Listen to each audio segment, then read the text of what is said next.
Je cours avec le temps et je cours également de l'autre côté et ce sera très bref parce que c'est normalement un sujet que je devrais développer pour, bien sûr, samedi.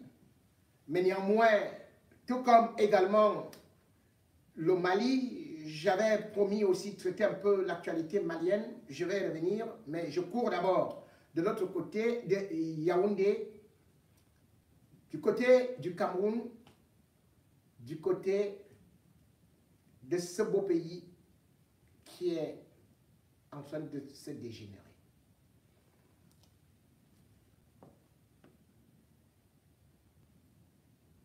Comme d'habitude, les nouvelles qui nous viennent du Cameroun, c'est toujours des morts, des assassinats, et c'est le monde entier qui se révolte. Une fois de plus, le Cameroun, où on chante l'unité nationale chaque 20 mai, le Cameroun est en train de sombrer et en train de se diriger à la rwandisation. Chaque jour qui passe, chaque jour, chaque nuit, nous conduit tout droit vers le génocide ou vers des conflits interethniques avec des machettes, des bourdins, des haches, où on va s'entre-déchirer, s'entre-bouffer comme des zombies.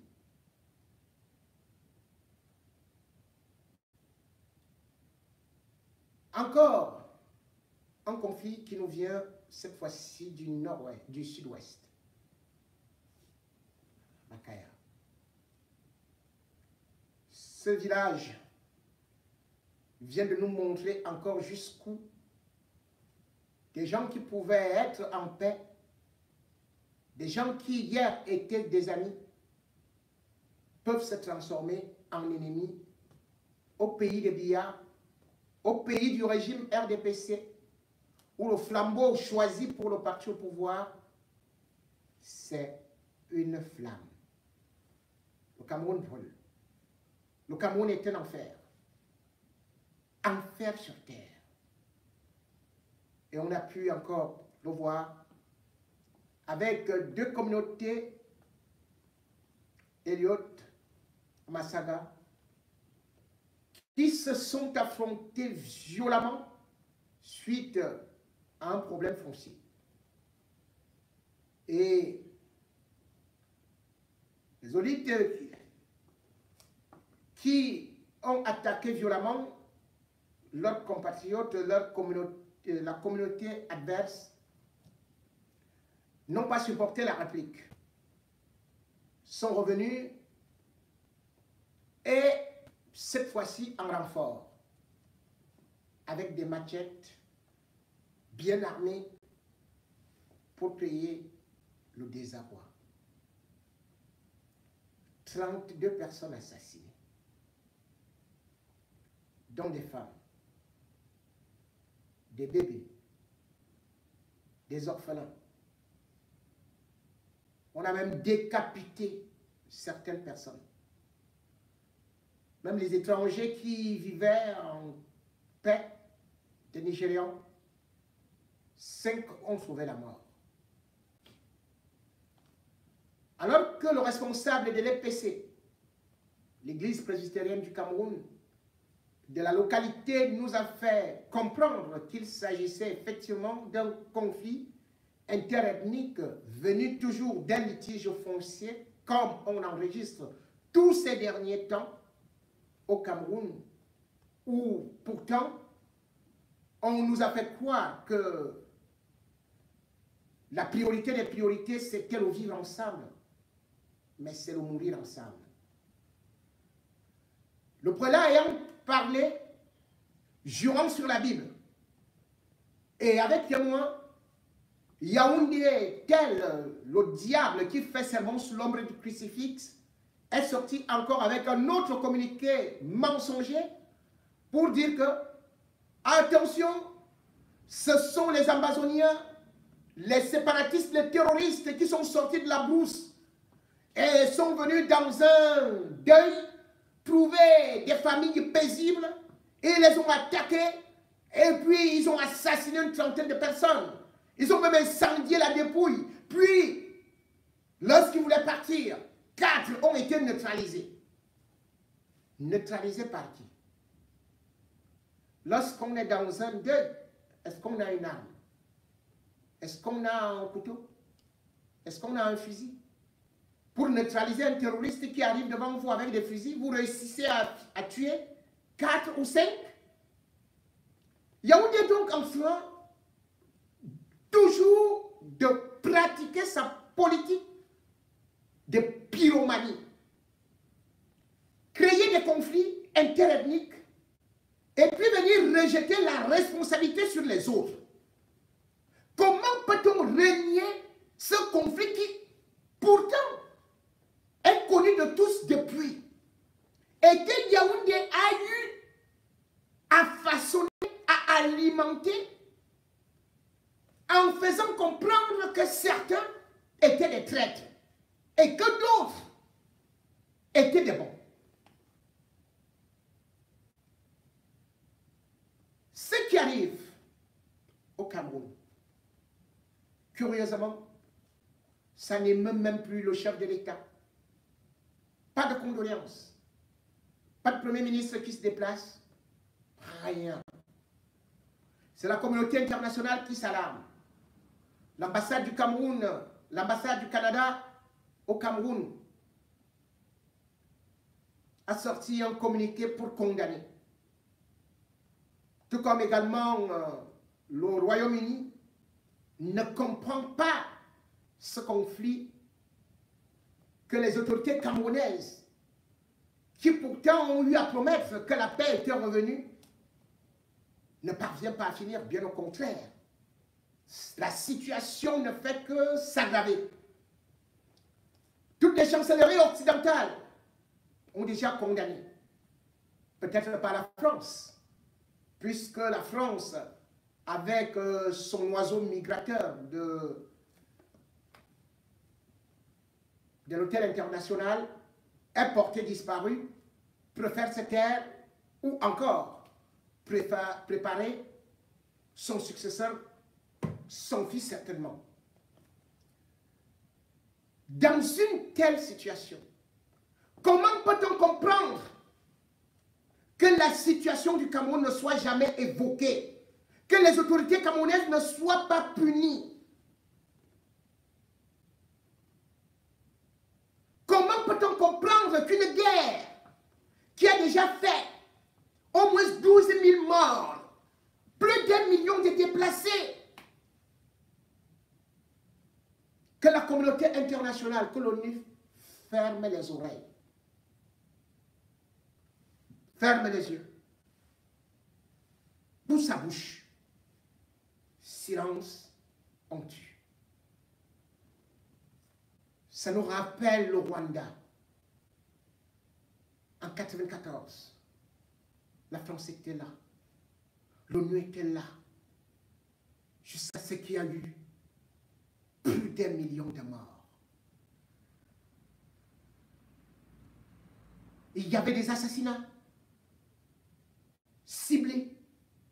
Il y avait cette lutte que le gouvernement, à l'époque également soutenu par Paris, créait.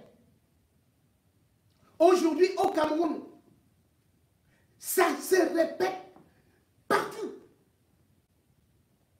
Un pays qui était le pays de l'amitié, de la fraternité, un havre de paix, où on voit chaque fois, au lieu que l'État protège des populations, bien au contraire, l'armée est impliquée toujours lorsqu'il s'agit de conflits interethniques au Rappelez-vous de Ngarbu. C'était le 14 février 2020. L'armée camerounaise avait recruté des Peuls, qu'on appelle des Mbororo. Les avait armés pour aller attaquer tout un village. Non seulement ils avaient incendié des maisons, où des personnes âgées, des bébés et même une femme avaient trouvé la mort. 13 enfants étaient morts. Des personnes incinérées dans leur maison et puis balancées dans des fosses communes par les Bororo et l'armée camerounaise. Et après avoir commis leur crime, ils avaient incendié des maisons. Exactement comme ce qui vient de se passer encore là. Ngarbu, c'est au nord-ouest, cette fois-ci c'est au sud-ouest.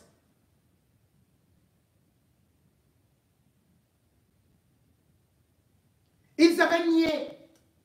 Ils avaient sorti des communiqués. De la même façon. Heureusement qu'il y avait les ONG, Human Rights Watch, qui finalement, grâce aux images satellites d'avant l'intervention de l'armée camerounaise et les images d'après, avaient réussi à confondre le régime camerounais, le régime de Yaoundé, qui s'était finalement morfondu en pauvres excuses, arguant que c'était juste quelque chose qui a été, voilà, accidentellement fait. Jusqu'à présent, personne n'a été condamné. Pas plus tard qu'hier, nous étions en décembre 2021, là-bas, à la frontière du Tchad, vers Kousséri, dans le Logo-Nechari. C'était les Mosgoum et les Arabes chouas qui sortaient des lances, des machettes, des fusils de chasse pour s'entretuer. De la même façon, on n'avait pas vu les forces de sécurité se déployer. Alors que quand il s'agit d'une manifestation de MRC, tout de suite la police est déployée, tout de suite l'armée est là, tout de suite le BIR vient.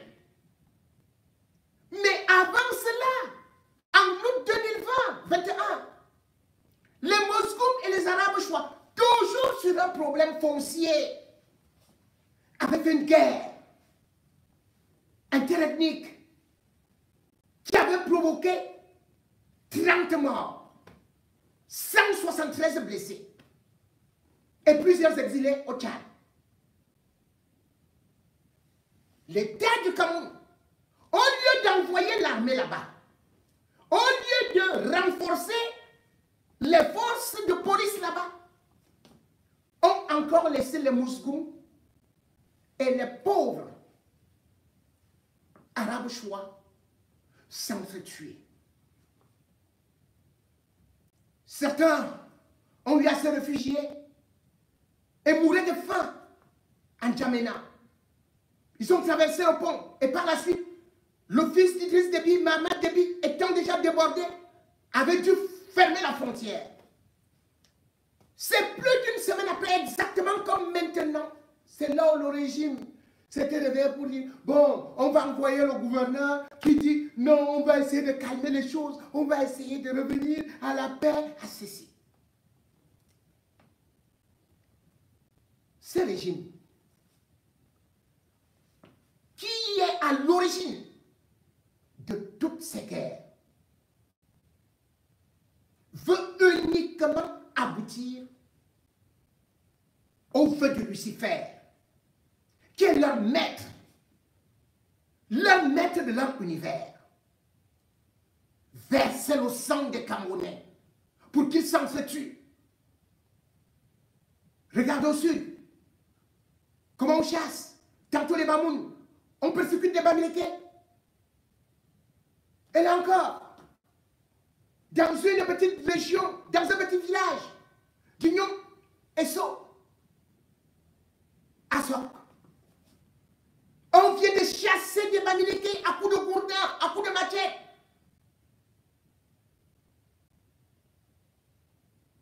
Et c'est une femme hiérarchie. Régine Assemena, qui a ordonné aux populations de chasser des Bamileke comme des cafards, comme des cochons, comme des morpions, de les exterminer. Oh, juste qu'est-ce que ce régime veut nous laisser? Un pays en friche? Un pays où il n'y aura que des cadavres? Où ils seront là comme des vautours pour manger nos cadavres, les cadavres de nos enfants? Il n'y avait jamais avant l'arrivée de Paul Biya au pouvoir, il n'y avait jamais eu autant de conflits interethniques. Ah voilà, ils vont, ils créent quelque chose, ils vendent des terrains, bam, ils s'allument. Les Sawa se lèvent, oh on ne veut plus les Bamileke, de tous côtés, les Bassa, oh on ne veut plus ceci, les Ikamati, oh on ne veut... Pendant ce temps, les nordistes, oh s'ils sont divisés là-bas, entre les musulmans, les chrétiens, on allume les mèches. C'est quelle qualité de pays que Biya va nous laisser? Comment est-ce qu'on ne parvient pas à chasser ce vieillard? Et la France est là. La France préfère aller s'occuper du Mali.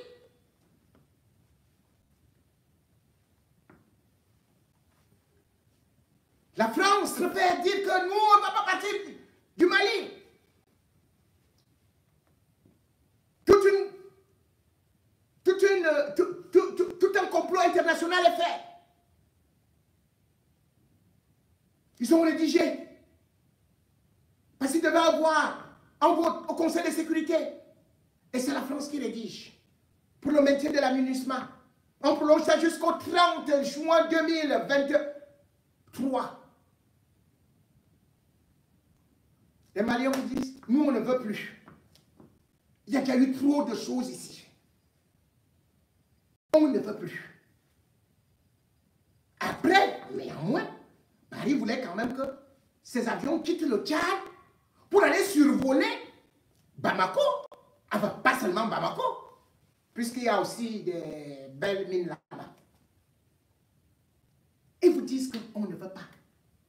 Et leurs complices, nos ministres des Affaires étrangères de l'Espagne, il arrive même à la radio officielle espagnole. Il dit qu'il n'est pas exclu d'aller intervenir, l'OTAN d'aller intervenir au Mali. Ah, l'OTAN va au Mali. La France est préoccupée par les affaires du Mali où aujourd'hui le régime militaire, certes, a décidé de prendre des choses en main puisqu'ils n'ont pas réussi à résoudre les problèmes de terrorisme qu'il y avait là-bas. Pendant ce temps, au Cameroun, la France donne des armes à Paul Biya. La France fait des affaires avec Paul Biya. La France garde calmement Paul Biya. Et quand les activistes sont devant Macron, oh vraiment, nous voulons la démocratie, les droits de l'homme, l'alternance et tout et tout. Pourquoi est-ce que la France ne veut pas l'alternance au Cameroun? Pourquoi est-ce que la France refuse que le problème du Cameroun soit aussi débattu à l'ONU? Pourquoi est-ce que c'est seulement le Mali qui doit être inscrit à l'ordre du jour au Conseil de sécurité de l'ONU? Pourquoi jamais le Cameroun? Les Camerounais ne sont pas des êtres vivants. Ce ne sont que les Maliens qui ont le sang de telle sorte que ça fait très mal au cœur des Français. Le sang des Amazoniens, comme on aime les appeler. Le sang des anglophones.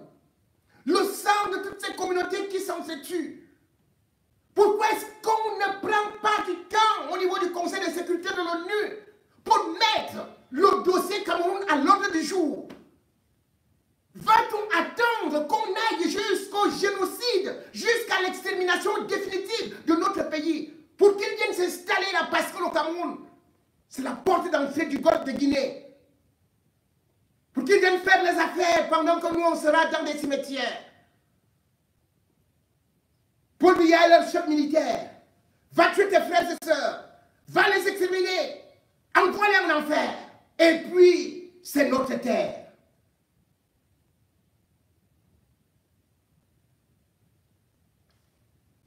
Ce qui se passe au Cameroun, ces guerres intercommunautaires, ne sont que l'œuvre satanique du régime autocratique de Yaoundé, soutenu par la puissance coloniale française.